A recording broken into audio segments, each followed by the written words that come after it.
এখানে জাপানি সৈন্যরা জোর করে গ্রামে ঢুকে গ্রামের নিরীহ নারীদের ধরে নিয়ে আসত। যদিও মেয়েদের স্বামীরা এই অন্যায় মেনে নিতে পারছিল না, কিন্তু সৈন্যদের অস্ত্রের মুখে তারা সবাই সম্পূর্ণ নিরুপায় ছিল।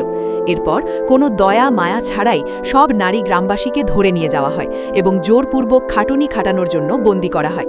ঘাঁটিকে নিয়ে আসার পর সৈন্যরা মেয়েদের সব পোশাক খুলে ফেলে এবং তাদের লোহার খাঁচায় বন্দী করে, কিন্তু পরের মুহূর্তেই তাদের ওপর 500 স্পিডের উচ্চ চাপের ওয়াটার গান দিয়ে জল ছেটানো শুরু হয়। প্রায় 1 ঘন্টা পর তাদের আবার পোশাক পরানো হয় এবং প্রত্যেকের গলায় আলাদা আলাদা নাম্বারের ট্যাগ ঝুলিয়ে দেওয়া হয়। এরপরই লাইনের প্রথম এক মহিলাকে জোর করে অপারেশন টেবিলে শুইয়ে দেওয়া হয়। বাকি সবার চোখের সামনেই শুরু হতে যাচ্ছিল এক ভয়ঙ্কর ও নৃশংস মানব পরীক্ষা। এদিকে এই খবর পেয়েই একদল মুক্তিকামী সৈন্য সেখানে পৌঁছায় এবং সেখান থেকে ভারী বিস্ফোরক ও অস্ত্র জোগাড় করা যায়। চারপাশে অস্ত্রধারী ডাকাতদের দেখে দলের সবাই মনে মনে ভয় পেলেও বাইরে তারা একদম স্বাভাবিক থাকার ভান করে।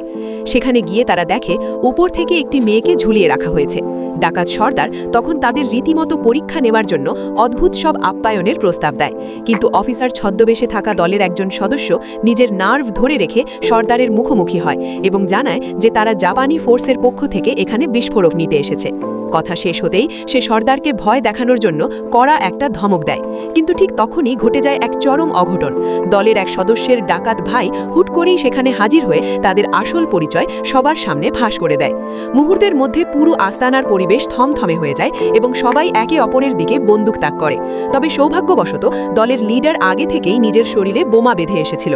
সেই বোমার ভয় দেখিয়ে সে পুরো ডাকাত দলকে অস্ত্র নামাতে বাধ্য করে। আসলে লিডার অনেক আগেই বুঝতে পেরেছিল যে ওপরে ঝুলিয়ে রাখা মেয়েটিই হলো এই পুরো ডাকাত দলের আসল সর্দার, আর পরের মুহূর্তেই সেই মেয়েটি শটান লিডারের সামনে এসে দাঁড়ায়। এটার নেক্সট পার্ট দেখতে চাইলে সাবস্ক্রাইব করুন। আপনার একটা সাবস্ক্রাইব আমার ভিডিও বানানোর 1000টা উৎসাহ। ধন্যবাদ, ভালো থাকবেন।